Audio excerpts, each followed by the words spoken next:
Ahead on OC News, President Trump will not be removed from office. We'll have the latest on the historic vote from the Senate floor. A Hollywood legend dies after a long career which started back in the golden age of movie making. They bundled up in red to show their team spirit. Thousands danced and celebrated in Kansas City. We'll show you the highlights from the Super Bowl parade. And a tribute to the late Kobe Bryant. These stories and much more, OC News starts right now.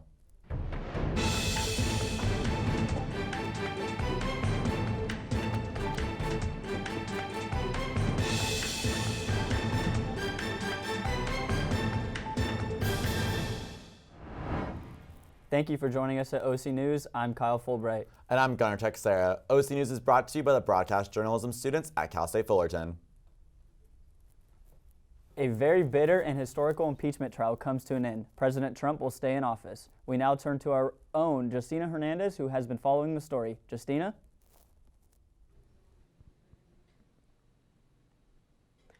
Thank you, Kyle. It's over. Months and months of investigation, hearings, witness, and now a vote by the Senate. It was a close vote, but not enough to remove Trump from office. The acquittal follows after the impeachment trials wrap up.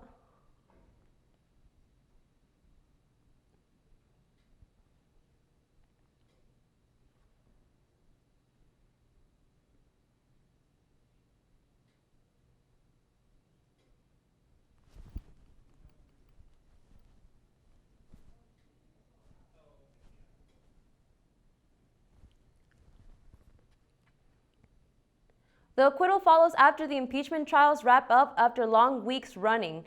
If the acquittal had proceeded, this would have led to President Donald Trump's removal from office. But that doesn't mean this can't stop the House of Representatives from refiling for a new trial and repeating the cycle, which honestly speaking, it won't happen after a low number of Republican senators were present to even call in new witnesses to a hearing. The outcome would not be any different. Regarding the first article of impeachment, abuse of power, the voters came down to a 52-48 split forwarding. Can we slow down the prompter? It's going too fast.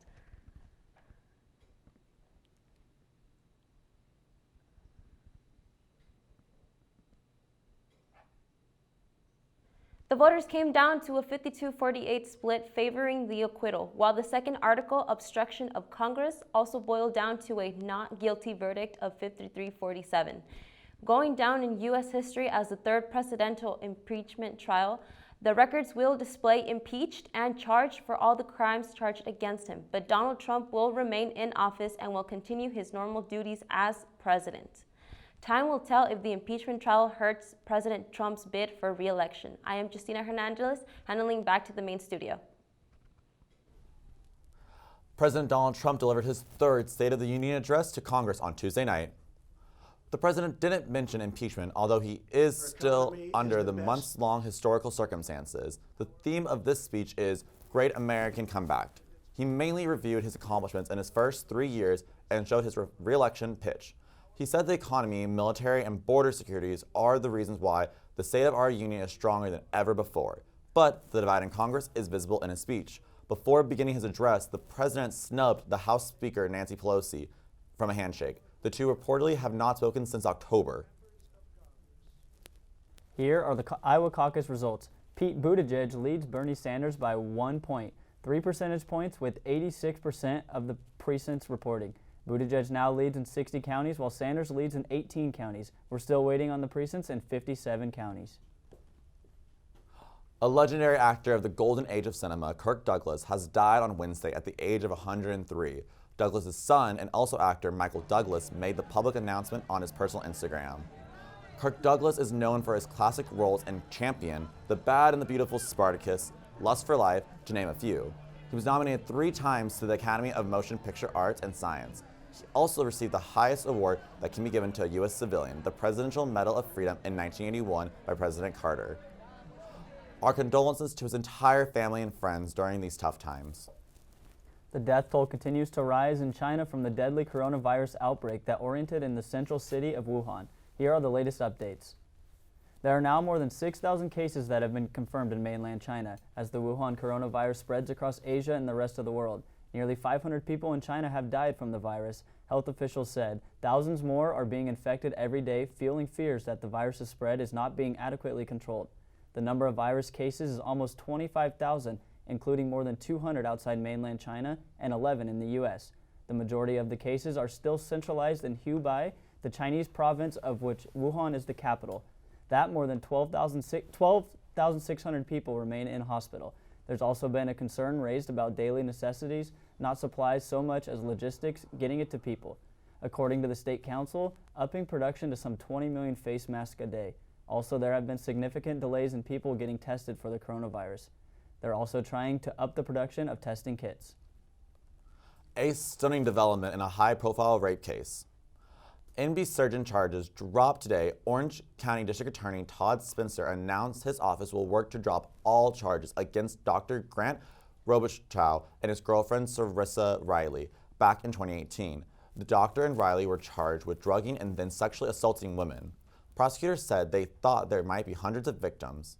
Since then, there's been a change in the top position of the district attorney's office. Todd Spencer was elected. Spencer claims his predecessor mishandled the case, possibly for political gain. In a news conference today, Spencer publicly apologized to Robicheaux and Riley. He called this case and the impact on the two of them nothing short of a travesty. Coming up, get an update on the new parking structure at CSUF as we have a reporter live at the scene. Then see what major retail store could be leaving your neighborhood.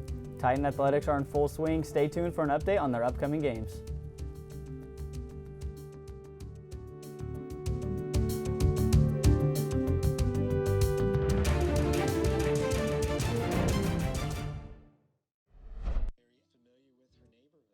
One day she stopped at the stop sign for much longer than usual, and she didn't know whether she should go forward or turn, and she wasn't even really sure where she was at.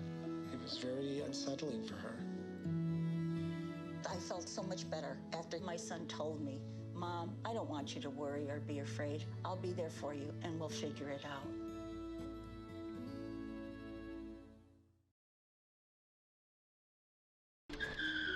If I could go back and change it all,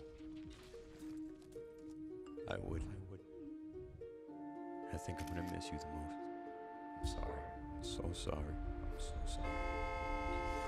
Maybe it's just the little moments. If I could go back and change it all, if I could go back, I would. But I can't.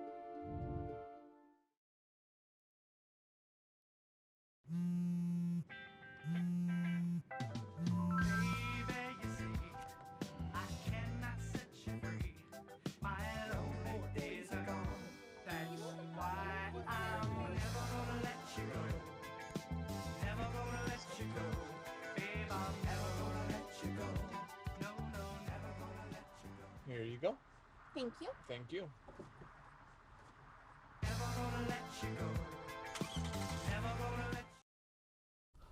Parking at Cal State Fullerton has always been a headache, but things might be getting a lot better for our Titans. Our reporter Genesis Osana is live at the scene. Genesis?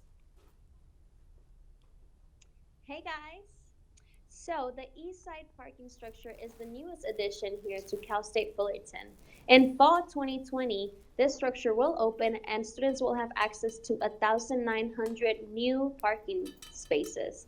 Hopefully that will alleviate and, de-stress students from the headache that parking causes.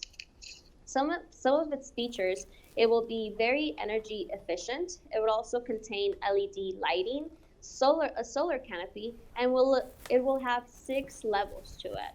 It will also be connected to our current East Side structure right there, so it will be easier to connect and find parking to get from one structure to the other. The construction has been moving very rapidly.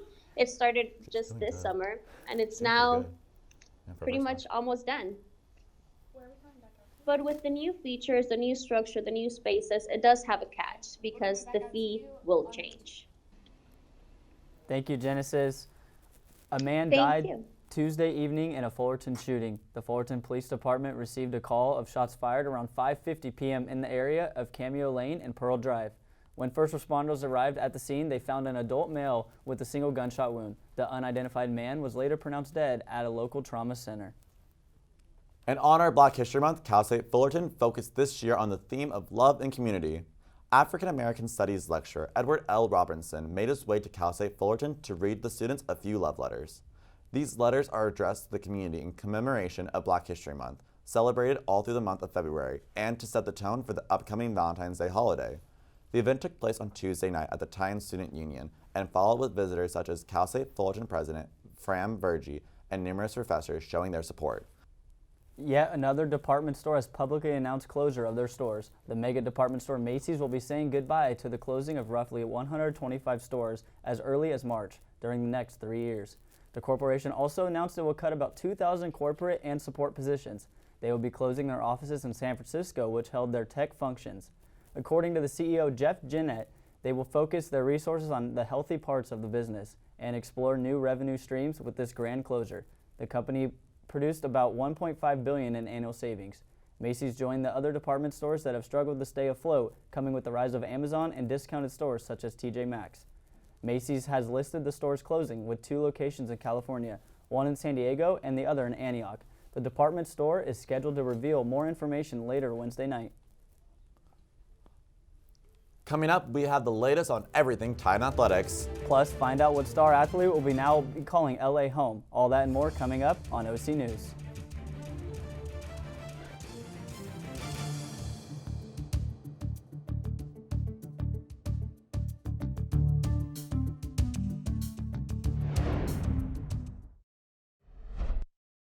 My mother was always very familiar with her neighborhood, but one day she stopped at the stop sign for much longer than usual, and she didn't know whether she should go forward or turn, and she wasn't even really sure where she was at. It was very unsettling for her.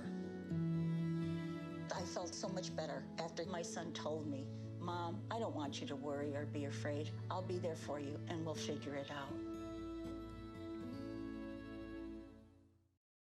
When I was in foster care, I never knew when I would have to move, so I always had my suitcase ready to go. Then one day, I was adopted. My new parents opened their hearts and home to me. My parents cook my favorite breakfast for me every morning. My parents take me on trips I never thought I would go on. They gave me a home and an even better reason to use that suitcase. My parents aren't perfect, but they're perfect for me.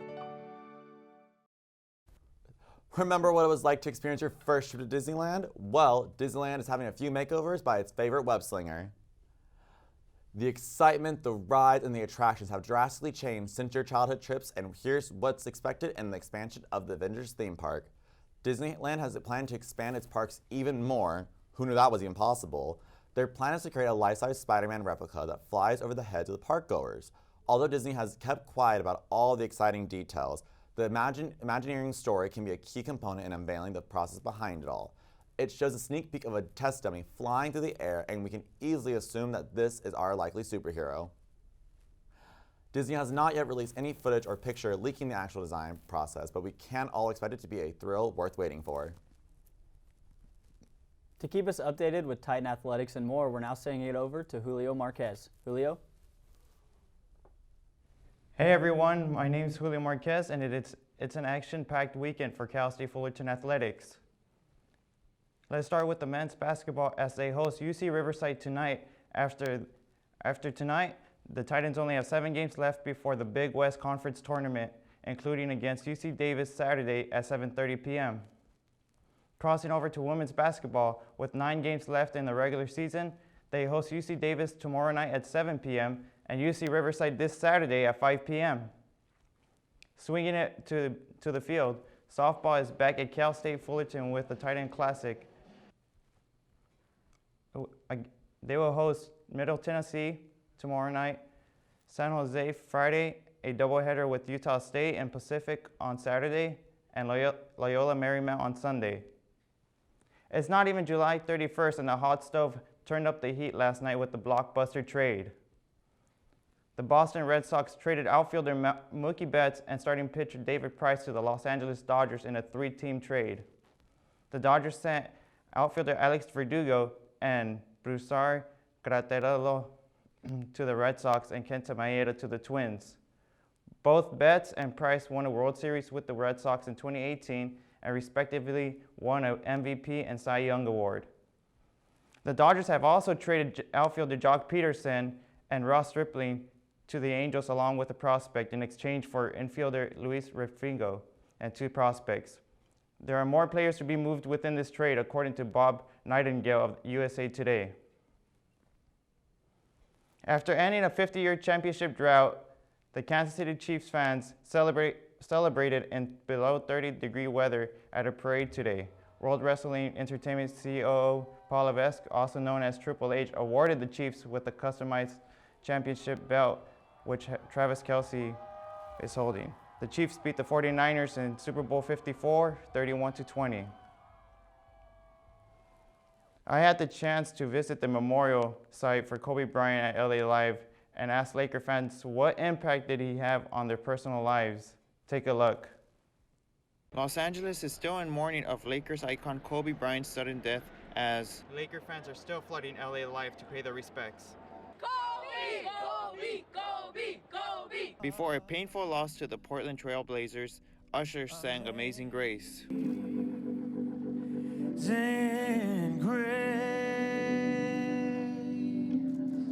A moment of silence was done for all 9 victims in the helicopter crash. An emotional national anthem by Boyz II Men and LeBron James honoring Bryant himself. In the words of Kobe Bryant, Mamba out, but in the words of us, not forgotten. Live on, brother. Both the Lakers and Trailblazers respectively took a shot clock and backcourt violation in honor of his 2 jersey numbers. The 8-second violation, the 2 number. Earlier in the week, fans left many reflecting messages on the cement and boards that were brought out onto LA Live and Chick Hearn Court. I think the biggest thing that stands out is how much he put his family first, and I think that's probably the biggest lesson that I've been able to learn from him. Bryant was thought of as immortal. I remember watching him as a kid drop 81, so he was like my hero. Like, I never thought that I'd ever see him go away. I thought he'd always be here. Bryant's spirit now lives on through his fans as they shoot a basketball in his honor. One reason is because of the impact he left behind on others. He impacted a lot. He kept me off the streets. There have been talks about Kobe Bryant's memorial service taking place in Staples Center or the LA Memorial Coliseum, but nothing has been confirmed.